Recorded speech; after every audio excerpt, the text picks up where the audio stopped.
Hey there guys, welcome back to the channel. Today we're doing a commander deck tech on Rin and Seri the Inseparable, that dog cat commander which everybody's gonna love. Now a little thing to note, all hounds in Magic have been errata to dog, so you will see a few of them in the video. So Rin and Seri are a 3-color commander, where in Naya, we're at 4 mana 4/4 dog cat with really cool and strong abilities. Whenever you cast a dog spell, you create a 1/1 cat token. Whenever you cast a cat spell, you create a 1/1 dog token. You may pay one of each of your colors, tap Rin and Seri, and deal damage to any target equal to the number of dogs you control, and you gain life equal to the number of cats you control. Now remember, damage wins the game, life just delays the game. So we're going to go all on either two ways. You either play a ton of dog spells, but there's not that many in Magic, let alone good ones, or you play a ton of cat spells to generate dog tokens to get that dog count up. And cats have way better tribal support than dogs right now anyway. So we're going a ton of cat cards in this deck, great theme, good tribal. We've got a few dog cards here too to kind of fluff it out a bit. Thing to also note, your commander is only a buy box promo, so you have to go for buy box, or I believe it would be in the collector booster packs, I think.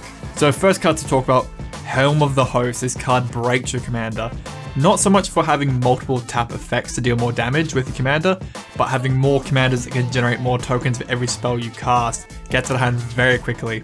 And speaking of tokens, Anointed Procession and Parallel Lives will duplicate the number of cat and dog tokens we generate, which of course we care about for more damage and life gain. Now I really want to try and do this card. I want to try and one-shot another player out of the game.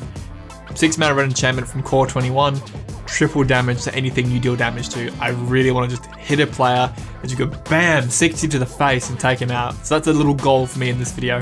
Cryptolith Rite makes your deck incredibly fast with the tokens you're generating. If every token is a Birds of Paradise and you can untap your commander, you can just burn the whole board dead and kill everyone. Right, so a little bit of untap theme. Mage Right Stone, just simply pay 1 tap it to untap another creature you control the tap ability. Hey, 1 mana to reset your commander, I'm all about it. Meanwhile, Thornbite Staff, every time a creature dies, can be your opponent's too, you get to untap your commander. Really good in multi-way games as turns progress and go around the board. If things die, you get to untap your commander and put another threat in your opponent's face. And then Seedboard Muse, in the right setup, you can kill a player outright, because you untap all your permanents each other player's untap step. Let's say you burn player 2 for 10 damage in your turn. Goes to their turn, you get to tap your stuff again, you burn for another 10 damage. Player 3's turn, you burn player 2 again for another 10 damage, then it's player 4's turn, you burn player 2 again for another 10 damage, boom, 40 damage, you're dead. So with the right setup, Seedboard Muse lets you bully people as you go around the table, making this deck far better in multi-way games. Now into the actual cats. Now Loris is such a good cat right now. I don't know if you heard, he got banned in a few formats, he's that good. You can play permanents from your graveyard with CMC 2 or less, but I believe it's only 1 each turn. And most of the cats and dogs in this deck are under 2 mana. They're pretty strong. And if not, just play lands. Brumars, he generates cat tokens on attack and defense. We're all about it. We've even got a bit of an artifact enchantment hate theme here. You've got Feline Sovereign, which buffs up your cats and gives them protection from dogs, which could come in handy, I guess. But whenever your cats deal combat damage to a player, you may disrupt a 1-target artifact or enchantment they control. Just extra pressure. And then you've got the Slingers here. By the way, you have to have the Secret Lair artwork. It's the cutest damn thing ever. Whenever it or another cat enters battlefield, you may wreck an artifact enchantment. And you got Pride Mage, bring a bit of exalting to the board, and you can sack him to wreck artifact enchantments. Just hate on the board. Onto our Lord effect, you got King of the Pride, giving all your cats 2/1. You got the Regal here, giving all your cats 1/1 and lifelink, which is nice to have. Plus it brings 2 cats to the board with it. And then you got the Hungry Lynx, which gives your cats Pro Rats, which I guess 2 could come in handy. Marinora is a pretty good commander, you might run into him. But it gives your opponent a rat token, but whenever rats die, you get to put counters on all your cats. So it's just a nice way to build up the board. Now onto just a really good efficient cats. Wild Nacatl in this deck is basically a 1 mana 3/3 with your lands. You've got the Ambusher here, which you can play for free and at flash if you meet the right land requirements, which again, like the Wild Nacatl, we will. You got Fleece Mane, which by default, a 2 mana 3/3 cat that all casts will generate your dog token, we're all about it. But you can make it monstrous, make it indestructible and hexproof. Good luck dealing with that. And then we've got the Grizzly here, great. 2 mana 1/5, a big fat butt, we're all about it. Again, more little efficient guys here. We've got Loam Line, which again with the right lands becomes a 1 mana 2/3. You've got Sacred Cat, which is a little 1/1 with lifelink, but he comes back a second time. And how can you not love Savannah Lions? A 1-drop, 2/1, we're all about it. And then we've got cats that bring a bit to the table. Prowling Steppe Leopard protects your other creatures from counterspells and itself. You've got Leon Arbiter, makes searching things a little bit harder for your opponents, which we don't really do too much in this deck. We've got Arms Collector, which punishes our opponent for drawing too many cards, lets us draw a few. And you've got the little explorer here, which is a bit of ramp if your opponent's got more lands than us. Typical white land ramp if you've seen it before. You've got the Adorned Pouncer, which by default, a 2-mana 1/1 cat with double strike and Internalize. It's an absolute freight train of a cat. You've got the War Leader, which whenever attacked creates more cat tokens, more life gains through our commander. And you got the little companion here, who can untap our commander, more damage for your opponent. I'm not gonna lie, these last 2 cards are here just for the artwork. I love them. You got the Generous Stray and you got Pride Malkin. I love it. Look how like obnoxious that cat looks. It's every cat ever. But Generous Stray, look at the little dead lizard he brought you. I love him. Okay, on to the doggos. Who's the best doggo? There are a few good ones now. We've got Pack Leader, which buffs all other dogs and prevents damage that would be dealt to your dogs. So it's a good combat effect. You've got the Magma Mutt, which can deal damage to players or planeswalkers, keep them in check a little bit. The best doggo, Selfless Survivor. He'll protect all your creatures turn to turn by sacrificing him. Hounded Kondo is now a dog, not a hound, so it's just a really efficient dog to get on the board. Release the Dogs and Mongrel Pack are both a way to put a ton of dogs on the board in one go. I think both of them generate 4 dog tokens at once. Now, Changelings, always interesting in the tribal deck. Our commander says when we cast a dog or a cat spell, doesn't say it has to be a creature dog spell or whatever like that.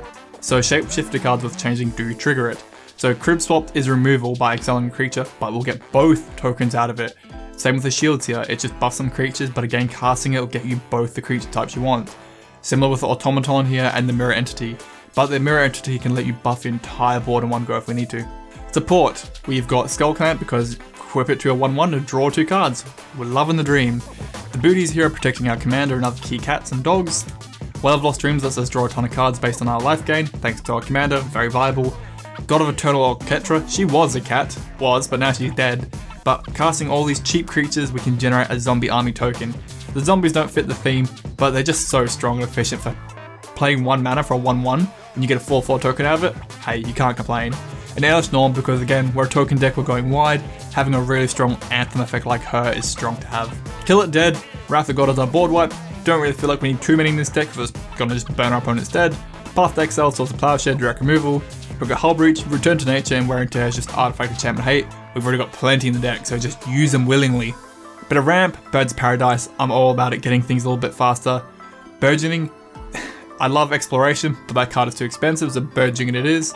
And we run Farseek and Cultivate. Farseek, because we do have a lot of lands that have the land types, like dual lands that we could search for. Mana Rocks, the standards, Sol Ring, Commander Sphere, and Chromatic Lantern, they're just staples in the format. I really do like my Talismans because unlike Signets, they're not restricted if you don't have any mana. You can just still tap them, you just lose 1 life. Onto the lands. For our 3-in-1s, we have our Command Tower, Path to Ancestry, which lets us scry if we're casting the same creature type as the commander, and Jungler's Shrine, typical things there. We run our 3 shocks, our Pain lands, and our Buddy lands. We've got the shocks here mainly because we do have a few cats that care about having the correct land types out for extra effects, so they're good to have. We run our 3 temples because the scry never hurts, and we run our 5 life gain lands. I don't think I missed any because 1 set's half complete. Onto supporting lands, Detection Tower and Arcane Limehouse are pretty strong to have in the deck because we care about targeting things with our commander's ability, removing Hexproof and Shroud from things on the board or your opponents, really good thing to have. The Animal Sanctuary could be fun. You could really use it like combat tricks. You can put a counter on a target dog or a cat. Your opponent might not see it coming. And of course, Evolving Wilds, just a simple land. Basics, we run 4 plains, 4 forests, and 3 mountains. Alright, and that's it. Deck tech for Rin and Seri. Pretty simple deck to pilot. You're just going to cast as many cats as you can because they've got the best tribal support. In doing so, you generate a ton of dog tokens. While they're on the board, you tap your commander and start burning things dead. Remember, you can have cats on the board through casting dogs, but life isn't as important as damage in most cases. By the way, the artwork. So many people are going to modify this deck having artwork of their cats, their dogs. You can get really creative with it. People are going to have a good time. And well, actually, artwork for the commander is, the community loves this. It's really strong. Hopefully I can try and one-shot someone. So on this weekend, I'm going to go get myself a copy of Rin and Seri, build the deck, and see if I can one-shot some poor sucker in the game. Alright guys, let me know your thoughts, and have a good one. Goodbye. Thanks for watching the video, guys. If you like your cats and dogs, give the video a like. It helps the channel out so much. Get it through YouTube's algorithm. And let me know, who's the best catto and who's the best doggo? To my patrons, thank you guys so much for your support. I'm sorry I haven't put our video out for the last few days. I've had a lot going on. The world is a busy place, so thank you guys again for your support.